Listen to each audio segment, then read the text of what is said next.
Hello students, welcome back to Arul Spoken English. In the video நம்ம என்ன பார்க்க போறோம் அப்படினா usage of an article and போன வீடியோல a பார்த்தோம். இந்த an வீடியோ பார்க்கிறதுக்கு முன்னாடி ஆர்டிகல்னா என்ன அப்படினு பேசிக் எக்ஸ்பிளனேஷன் வந்து a and d போட்டு வந்து ஒரு 3/4 மணி நேரம் வீடியோ போட்டுருக்கேன். அதுக்கு அப்புறம் ஏவை எங்கெங்க யூஸ் பண்றது அப்படினு சொல்லி அதுக்கு ஒரு செப்பரேட் வீடியோ ஒரு 1/2 மணி நேரம் போட்டுருக்கேன். அதெல்லாம் பார்த்துட்டு வந்தீங்கன்னா இது வந்து உங்களுக்கு ரொம்ப ஈஸியா இருக்கும், எளிமையா புரியும்.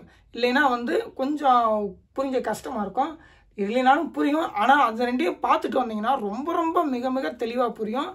ஏன்னா இது வந்து அந்த ரெண்டு வீடியோக்களோட அடுத்த கட்ட வீடியோ இது. அதுக்காக நான் சொன்னேன்.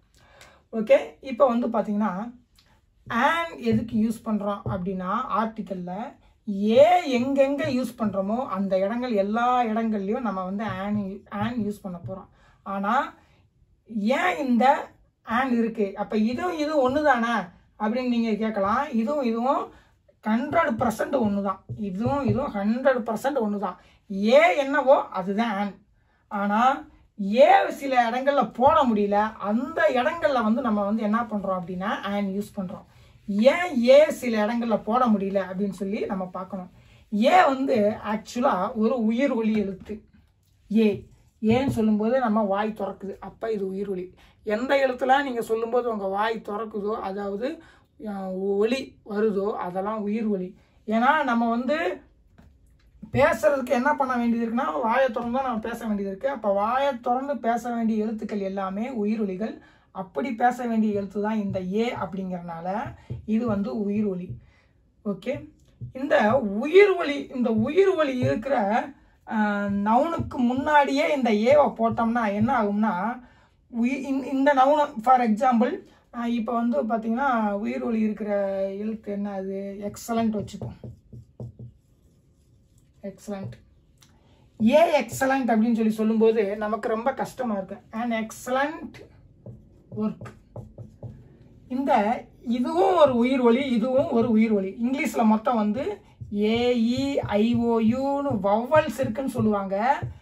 இதெல்லாம் வந்து வவ்வல்ஸ். இதுக்கு முன்னாடி and போடக்கூடாது அப்படின்னு சொல்லி, இதுக்கு முன்னாடி போடக்கூடாது, ஏங்கிற வவ்வல்ஸ் போடக்கூடாது, ஆன்கிற வவ்வல்ஸ் தான் போடணும்னு சொல்லுவாங்க. இதுதான் வந்து கிராமர் டிரான்ஸ்லேஷன் மெத்தட்ல கற்றுருப்பீங்க. ஆனால் அது ஏன் அப்படிங்கிற தெளிவான விளக்கம் வந்து அவங்க சொல்லியிருக்க மாட்டாங்க. இங்கே அட்வான்ஸ்டு கிராமர் டிரான்ஸ்லேஷன் மெத்தட்ல சொல்கிறேன். அதாவது இது ஒரு உயிர் ஒலி, இது ஒரு உயிர் ஒலி. அட் அ டைம்ல ரெண்டு உயிர் ஒலியை உச்சரிக்கிறதுக்கு வாய் வந்து ஏற்கனவே ஒரு சொல்லி நம்ம வந்து வாயை ஓப்பன் பண்ணிட்டோம். மறுபடியும் சொல்றதுக்கு நம்ம வாயை ஓப்பன் பண்றது கஷ்டமா இருக்கும். எக்ஸலண்ட் அப்படிங்கிறது கஷ்டமா இருக்கும். ஏன்னா நம்ம எப்படி நம்ம ஒலிகளை எழுப்புறோம் அப்படின்னா, ஒரு உயிர் ஒலியை வந்து நம்ம சொல்லிட்டோம் அப்படின்னா, வாயை திறந்துட்டோம் அப்படின்னா மறுபடியும் வந்து அந்த வாயை மூட வேண்டிய சூழ்நிலைக்கு போவோம். இல்லைன்னா வாயை வந்து ரொம்ப கொஞ்சம் கம்மியாவது பண்ண வேண்டிய சூழ்நிலைக்கு போவோம். அதுக்கப்புறம் தான் மறுபடியும் ஒரு உயிர் ஒலி எழுத்த நம்மளால வாயை திறந்து சொல்ல முடியும். அதனால தான் அட் அ டைம்ல ரெண்டு உயிர் ஒலி எழுத்துக்களை வரக்கூடாது அப்படின்னு சொல்லி சொல்றாங்க. சில இடங்களில் நீங்க கேட்பீங்க இப்படிலாம் இருக்குது அப்படின்னு சொல்லி. இப்போ வந்து பார்த்தீங்கன்னா சின்ன ஈகிள் இஏஜி ஒரு ரெண்டு உயிர் ஒலி எழுத்து இருக்கிற வார்த்தை என்ன அட் அ டைம்ல ஈட்டே ரெண்டு உயிர் ஒலி எழுத்துக்கள் தான் இருக்கு. இது ஒன்று. ஆனா இது வந்து நம்ம என்ன உச்சரிக்கிறோம், ஈட் அப்படின்னு சொல்லி உச்சரிக்கிறோம். இந்த ஏவோட சவுண்ட் இங்கே காணாம போயிடுது பார்த்தீங்களா, ஈட், அவ்வளோதான். ஏவோட சவுண்டு காணாம போயிடுது. இந்த சவுண்டு தான் மெயினாக நிற்கிது. அப்போ இந்த உயிரொலியோட எழுத்து காணாம போயிடுது. அப்போ நம்மளால ஈஸியாக உச்சரிக்க முடியுது. ஆனால் அந்த மாதிரி நம்ம சில நேரங்களில் ரெண்டு உயிரொலி எழுத்துக்கள் ஒரு நவுன்லேயோ ஒரு வார்த்தையிலேயோ வரும். ஆனால் அங்கே ஒரே ஒரு உயிரொலி எழுத்து தான் உச்சரிக்கப்படும், இன்னொரு ஒன்றும் உச்சரிக்காது. ஆனால் அதுவும் வரும். அது எதுக்குன்னா அந்த ஒரு மீனிங் கொடுக்கறதுக்காக வரும். ஈட் அப்படின்னு சொல்லி சொல்றதுக்காக தான் வரும். ஸோ அட் அ டைம்ல நம்மளால வாயிலிருந்து ஒரே ஒரு உயிரொலி தான் உச்சரிக்க முடியும். அதுக்கப்புறம் வாயை ஸ்லோ டவுன் பண்ணிட்டு இல்லைன்னா மூடிட்டு அதுக்கப்புறம் தான் நம்ம இன்னொரு ஒலியை உச்சரிக்க முடியுங்கிறனால என்ன பண்றாங்க அப்படின்னா இந்த இடத்துல ரெண்டு கண்டினியூஸா ஏங்கிற ஆர்டிக்கிளே வந்து பாத்தீங்கன்னா ஒரு உயிரொலி தான். அதுக்கடுத்து மறுபடியும் வந்து ஒரு உயிரொலி இருக்கிற எழுத்து ஆரம்பிக்குது. அதுவும் உயிரொலியில தான் ஆரம்பிக்கும். எக்ஸலண்ட் நம்ம சொல்ல வேண்டியது வருது, வாயை திறந்து அதை ப்ரொனவுன்ஸ் பண்ண வேண்டியது வருதுங்கிறதுனால கஷ்டமா இருக்குங்கிறதுனால இந்த ஆர்டிக்கிளை ஸ்லோ டவுன் பண்றதுக்காக என்ன பண்றாங்க அப்படின்னா and போடுறாங்க. நம்ம ஆர்டிக்கிளே தூக்க முடியாது. ஏன்னா இங்கிலீஷ் வந்து ஆர்டிக்கிளை கண்டிப்பாக பேச வேண்டிய லாங்குவேஜ் அப்படின்னு நான் வந்து போன வீடியோக்குள்ளே தெளிவாக சொல்லியிருப்பேன். ஆர்டிக்கல் எனக்கு நீ சொல்லிகிட்டே இருக்க, அந்த நவுனை வந்து கேட்குறவருக்கு தெரியுமா தெரியாதாங்கிறத நீ சொல்லிகிட்டே தான் இருக்கணும் அப்படிங்கிற லாங்குவேஜ் வந்து இங்கிலீஷ். அப்போ ஸ்லோ டவுன் பண்ணுறதுக்காக என்ன பண்ணுறாங்கன்னா ஒரு எண்ணு போடுறாங்க. இந்த எழுத்தை சேர்த்து ஆன் சொல்லும்போது சொல்லிட்டு ஆன் சொல்லும்போது நம்ம வாய் வந்து மூடிடுது. அதுக்கப்புறம் இருக்கிற உயிரொலியை நம்ம வந்து மறுபடியும் ஈஸியாக ப்ரொனவுன்ஸ் பண்ணலாம். ஓகே, இதுக்காகத்தான் ஏக்கு பதிலாக ஆன் அப்படிங்கிற இன்னொரு ஆர்டிக்கலை கொண்டு வந்திருக்காங்க. ஆக்சுவலாக இதோட ரெண்டோட மதிப்பும் ஒன்று தான். ஆனால் இது வந்து உயிரொலி இருக்கிற இடத்துக்கெல்லாம் போட வேண்டியது. ஏங்கிறதே ஒரு உயிரொலி அப்படிங்கிறனால கண்டினியூஸாக 2 உயிரொலி உச்சரிக்க முடியாதுங்கிறனால இந்த ஆன் போடுறோம். மற்ற இடங்கள்ல மெய்யொலி தான் இருக்குது அப்படிங்கிற பட்சத்தில் நம்ம வந்து என்ன பண்ணிடலாம் அப்படின்னா ஏவோ போட்டுக்கலாம். இப்போ ஏ மேன் அப்படின்னு சொல்லும்போது மெய்யொலியில் தான் உச்சரிக்குது. மெய்யொலியில் தான் உச்சரிக்குது. அப்போ ஒன்றும் பிரச்சனை இல்லை. உயிரொலி எழுத்துக்களான, அதாவது உயிரொலி எழுத்துனா நான் ஏற்கனவே என்ன சொல்லியிருக்கேன், தமிழில் இருக்கிற உயிரொலி எழுத்துக்கள் வந்து எத்தனை? 12. அந்த 12 தான் எல்லா லாங்குவேஜ்லேயும் உயிரொலி. ஏன்னா நம்ம எழுத்து வேணா மாறும், எழுத்து வேணா நமக்கு வந்து மாறும். ஒவ்வொருத்தரும் ஒவ்வொரு விதமாக எழுதிக்கிட்டு இது வந்து ஆன்னு சொல்லிக்கலாம், இது வந்து ஏன்னு சொல்லிக்கலாம். ஆனால் மனிதர்களுக்கு இருக்கிற வாய் வந்து ஒன்று தான். அது வந்து உச்சரிக்கும் போது என்ன ஒலி வருதோ அதுக்கு வந்து நம்ம விதவிதமான வார்த்தைகளை போட்டு நான் வந்து ஏன்னு உச்சரிக்கும் போது நான் இப்படி எழுதுவேன், நான் வந்து இப்படி தான் எழுதுவேன் அப்படின்னு மனிதர்கள் தான் வச்சுக்கிட்டாங்களே தவிர மற்றபடி நம்ம வாய் உச்சரிக்கிறது நம்ம ஒன்று தான். ஓகே, அதனால தமிழ், அதாவது உயிர் ஒலிகள் என்ன எத்தனை அப்படின்னு சொல்லி பார்த்தோம்னா தமிழில் இருக்கிற ஆ ஆ இ இ ஈ உ ஊ ஏ ஏ ஏ ஐ ஓ ஓ ஔ, இந்த 12 தான். இந்த 12 தான் நம்ம உச்சரிக்கும் போது வாய் திறக்கிறோம். அப்போ இந்த 12 ஒலிகள் உயிர் ஒலிகள். ஆங்கிலத்துக்கும் இந்த 12 ஒலிகள் தான் உயிரொலிகள். அப்போ இந்த ஒலிகளில் வந்து அந்த வார்த்தை ஆரம்பிக்குது அப்படிங்கிற பட்சத்தில் நம்ம வந்து என்ன பண்ணணும், வேறு வழி இல்லாமல் ஆன்கிற ஆர்டிக்கல் தான் போட்டாகணும். இப்போ அவர் அப்படின்னு சொல்லி நம்ம எழுதுகிறோம் அப்படின்னா இதில் ஏஇஐஓஇயில் ஆரம்பிக்கலையே, ஏஇஐஓஇங்கிற வவல்ஸில் ஆரம்பிக்கலையே, ஏன்னா அங்கே தான் ஆன் போடணும்னு சொல்லி நமக்கு சொல்லி கொடுத்துருக்காங்களே நீங்கள் நினைக்கலாம். ஆனால் இங்கே ஹெச்ங்கிறதுக்கு உச்சரிப்பு கிடையாது, இதை நம்ம அவர்ன்னு தான் சொல்கிறோம். அப்படிங்கிறப்ப இது ஆள் ஆரம்பிக்குது, அப்போ உயிரொலியில் வருது. அதனால நம்ம வந்து ஸ்லோ டவுன் பண்ண வேண்டிய சூழ்நிலை வந்துடும். ஏ அவர் அப்படின்னு நம்ம சொல்ல முடியாது. ஏ அவர் அப்படின்னு நம்ம சொன்னால் நல்லா இருக்காது. அப்படிங்கிறனால ஏ அவர் அப்படின்னா அன் அவர் ஸ்பீடாக இருக்கும்.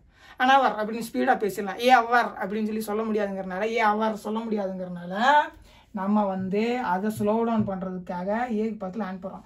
சரி, ஏன் நம்ம வந்து வேற ஒரு வார்த்தையை உருவாக்கிக்க விடாதா, எது ஏ வச்சுக்கிட்டு இருக்கிறனால இவ்வளோ கஷ்டமாக இருக்குது அப்படின்னு சொல்லி நீங்கள் அடுத்த கேள்வி கேட்கலாம்.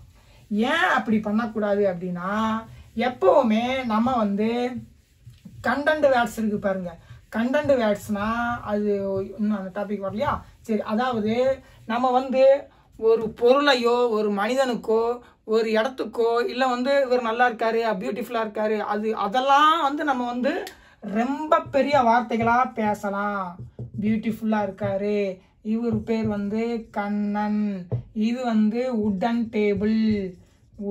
டேபிள், இந்த மாதிரி இதெல்லாம் ரொம்ப பெரிய வார்த்தைகளாக பேசலாம். ஏன்னா வாக்கியங்களில் இது வந்து நம்ம தெளிவாக சொல்லி ஆகணும் யார் அப்படிங்கிறதுக்கு. அப்போ இதெல்லாம் வந்து ஒரு 4-5 எழுத்துக்கள் இருக்கிற வார்த்தையாக இருக்கும், சில நேரங்களில் 2-3 எழுத்து இருக்கிறக்கும். ஆனால் இந்த ஆர்டிக்கல் இருக்குது பாருங்க, இந்த ஆர்டிக்கல் வந்து நம்ம அடிக்கடி யூஸ் பண்ணிக்கிட்டே இருப்போம். அது ஒரு பெரிய வார்த்தையாக வச்சுக்கிட்டு இருந்தோம்னா நமக்கு பேசவே நமக்கு போர் அடிக்கும். அப்படிங்கிறனால அது ரொம்ப சிம்பிளாக சின்ன வார்த்தையாக வச்சுருக்காங்க, ஏ அண்ட் டி. ஸோ இதே மாதிரி தான் ப்ரிப்போசிஷன்லையும் பார்த்தீங்கன்னா இன்னு, ஆனு, அட்டு, அவுட்டு, இது எல்லாமே ரொம்ப சின்னதாக இருக்கும். ரொம்ப பெரிய வார்த்தைன்னு பார்த்தீங்கன்னா பிட்வீன் அப்படிங்கிற மாதிரி இருக்கும். ஸோ ஏன்னா எந்த அளவுக்கு உருவாக்க முடியுமோ உருவாக்கிட்டு அதுக்கப்புறம் என்ன ஏதாவது பண்ண முடியாது அப்படிங்கிறப்ப அப்போ தான் சில சின்ன பெரிய வார்த்தைகளை கொண்டு வராங்களே தவிர மோஸ்ட்லி எந்த அளவுக்கு அந்த வார்த்தைகள்லாம் சின்னதாக இருக்க முடியுமோ பார்த்துப்பாங்க. ஏன் அப்படின்னா அப்போ தான் லாங்குவேஜை நம்ம ஈஸியாக பேசிகிட்டு இருக்க முடியும். ஏன்னா இந்த இன்னு, ஆனு, அட்டு, ஏ, தி இதெல்லாம் அடிக்கடி பேசுகிற வார்த்தை.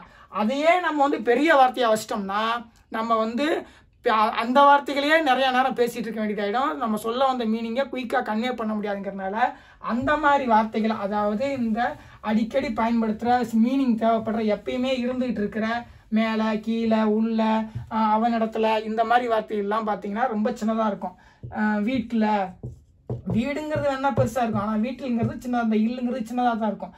ஏன் அப்படின்னா இதையே நம்ம ஒரு பெரிய வார்த்தையாக வச்சிட்டோமா, வீட்டுக்குள்ளே வெளியேங்கிறது அதையே நம்ம பெரிய வார்த்தையாக வச்சிட்டோம்னா அதையே ரொம்ப நேரம் பேச வேண்டியது இருக்கும் அப்படிங்கிறதுனால அதை சின்னதாக்கணும். அதை சின்னதாக்கிட்டு இந்த மாதிரி வார்த்தைகளை, அதாவது வர்றது ராமன், அதுக்கப்புறம் பொருள், டிவி, டெலிவிஷன், இந்த மாதிரி வார்த்தைகளை பெருசாக வச்சுட்டு இதை சின்னதாக வச்சாதான் நமக்கு பேசுறதுக்கு ஈஸியாக இருக்குங்கிறதுனால எல்லா லாங்குவேஜும் அப்படி தான் பண்ணியிருப்பாங்க. அதுதான் மனித இயல்பு. ஏன்னா நம்ம வந்து ஒரு கண்டென்ட் வேர்டை நம்ம பெருசாக பேசலாம், ஃபங்க்ஷன் வேர்ட்ஸை வந்து ரொம்ப சின்னதாக பேசுறது தான் கரெக்ட். ஓகே, அடுத்து வந்து இப்போ ஆர்டிக்கல் ஏனை வந்து ஏன் யூஸ் பண்ணுறோம் அப்படிங்கிறது, எங்கெங்கே யூஸ் பண்ணுறோம் அப்படின்னு சொல்லி பார்த்தோம்னா, நம்ம போன ஆர்டிக்கல் ஏல என்னென்ன பார்த்தோம், ஒரு ஹீ இஸ் எ டாக்டர் பார்த்தோமா. அப்போ இங்கே இப்போ சொல்லும்போது he is an engineerனு சொல்லும்போது and போட்டுறணும். ஏன்னா இது இந்த நவுனே என்ன ஆரம்பிக்க போகுது அப்படின்னா உயிரொலியில் ஆரம்பிக்க போகுது. அப்போ he is a engineer சொல்லக்கூடாது. he is a engineerனு சொன்னால் ஸ்பீடு கிடைக்காது, நல்லா இருக்காது பேசுறதுக்கும். அப்படிங்கன்னா an engineer, he is an engineer அப்படின்னு பேசலாம். he is a engineer அப்படின்னு, he is a engineerனு சொல்ல நல்லா இல்லை, he is an engineer. அப்போ ஸ்பீடும் கிடைக்குது, கேட்கவும் நல்லா இருக்குங்கிறனால அந்த மாதிரி அவங்க வச்சுருக்காங்க. மற்றபடி ஒரு ஆணுங்கிற ஒரு வார்த்தையை கிரியேட் பண்ணி தொல்லை கொடுக்கணும் அப்படிங்கிற எண்ணமும் அவங்களுக்கு கிடையாது. அவங்க லாங்குவேஜை எப்படி ஸ்பீடாக எடுத்துகிட்டு போகணுமோ அதுக்கு தகுந்த மாதிரி தான் ஒவ்வொரு லாங்குவேஜும் அதன் தன்மையில் தான் இயங்கும். அதில் சின்ன இடைஞ்சல் வருது அப்படின்னா அப்போ அந்த இடைஞ்சலை களையிறதுக்கு என்ன பண்ணணுமோ அந்த வேலையை தான் அவங்க பார்த்து வச்சுருப்பாங்க. ஓகே, இதுதான் வந்து லாங்குவேஜ் ஃபங்க்ஷன் ஆகுது. ஸோ எங்கெங்க இடத்துல இந்த மாதிரி நான் வந்து போன ஆர்டிக்கல் ஏல எங்கெங்க போட முடியும்னு சொல்லியிருந்தேன். ஏ டாக், அதாவது ஒரு நாய் அப்படின்னு சொல்லியிருந்தேன். இப்போ வந்து பார்த்தீங்கன்னா an Indian, வந்து பார்த்தீங்கன்னா an Indian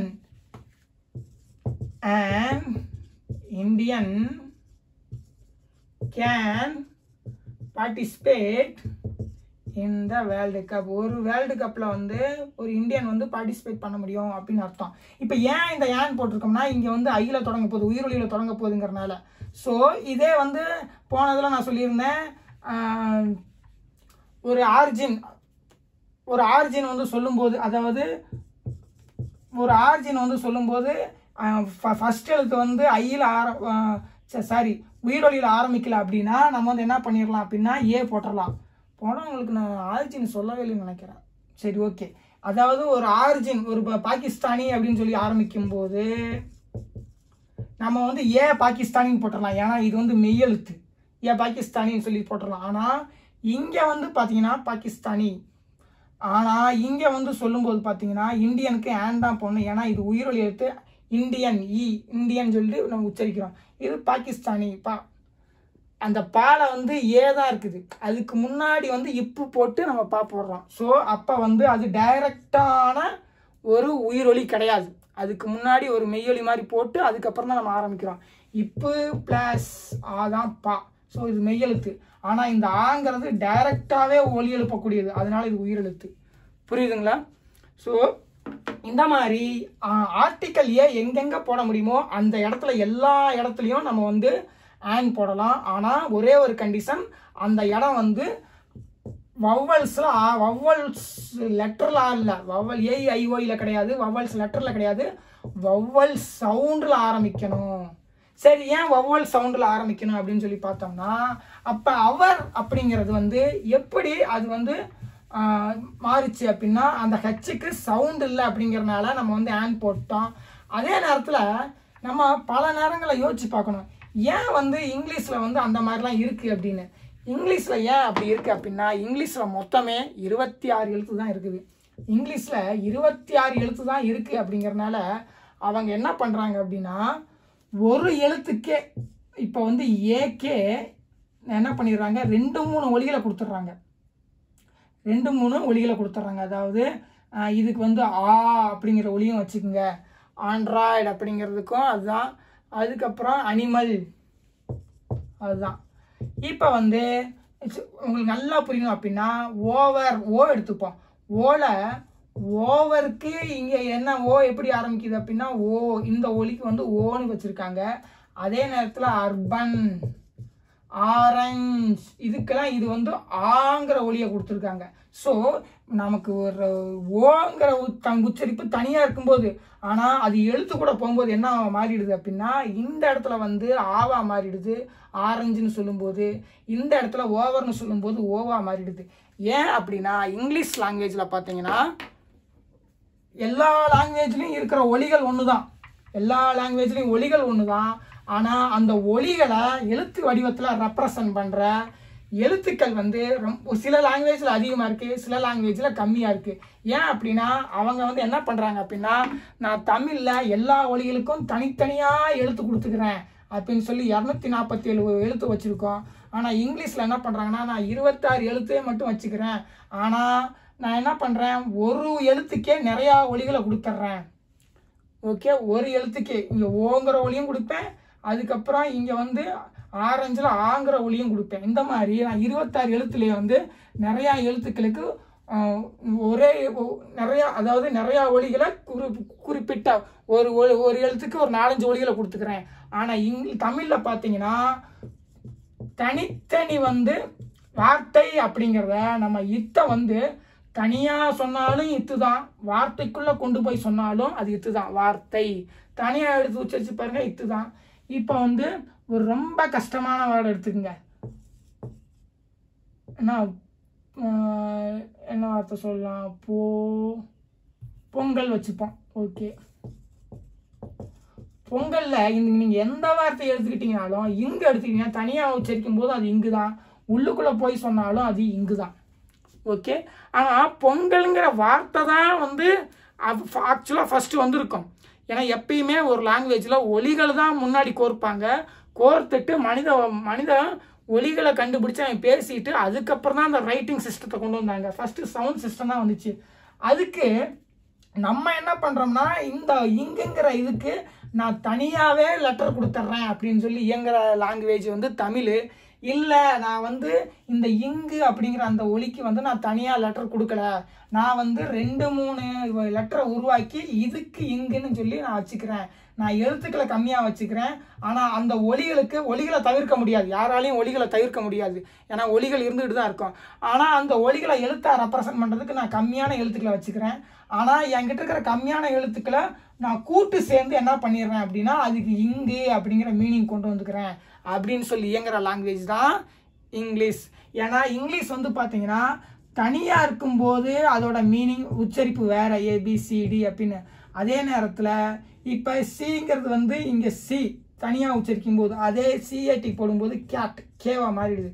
ஏன்னா பக்கத்தில் இருக்கிற எழுத்துக்கள் அது பக்கம் வர எழுத்துக்கள் எல்லாத்தையும் சேர்ந்து உச்சரிக்கும் போது நான் வந்து கேவா மாற்றிக்கிறேன். ஏன்னா தமிழில் கேனே ஒரு வார்த்தை இருக்குது, ஆனால் இங்கிலீஷில் கேனு இருக்குது, ஆனால் அது வேற எதுக்கு தான் பயன்படுது. ஸோ இந்த மாதிரி கேட், ஏன்னா வெள்ளைக்காரங்கிட்ட சொல்லி சொன்னோம்னா, அதாவது இங்கிலீஷ் பேசுகிறவங்ககிட்ட இந்த கேவுக்கும் இந்த CAT கேட்டுன்னு எழுதுறாங்களா இதுக்கும் ரொம்ப மைனூட்டாக டிஃப்ரெண்ட்டாக உச்சரித்து காட்டுவாங்க. நமக்கு சின்ன வயசுலேருந்தே நம்ம தமிழ் தான் உச்சரித்து பழகிருக்கங்கிறனால திடீர்னு வந்து இந்த வார்த்தையை கரெக்டாக டிஃப்ரெண்ட்டாக உச்சரி அப்படின்னு சொன்னால் நமக்கு வராது. இதே நம்ம வந்து இங்கிலாந்தில் பிறந்தோ இல்லை இங்கிலாந்து சின்ன வயசுலேருந்து வந்தால் வந்திருக்கோம். ஏன் அப்படின்னா இது வந்து இவர் தான் பேச முடியும் அவர் தான் பேச முடியும் கிடையாது. அவருக்கு சின்ன வயசுலேருந்து என்ன ட்ரைனிங் கொடுக்கப்பட்டிருக்கு, அதாவது காதில் அவர் என்ன கேட்குறாரு, அவர் என்ன மாதிரி அடுத்தவங்களை பார்த்து குழந்தையிலேருந்து உச்சரிக்க பழகிறாரு, அதை பொறுத்து தான் மாறுமே தவிர நம்மளால் வெள்ளைக்காரங்க மாதிரி உச்சரிக்க முடியாது அப்படிலாம் கிடையாது.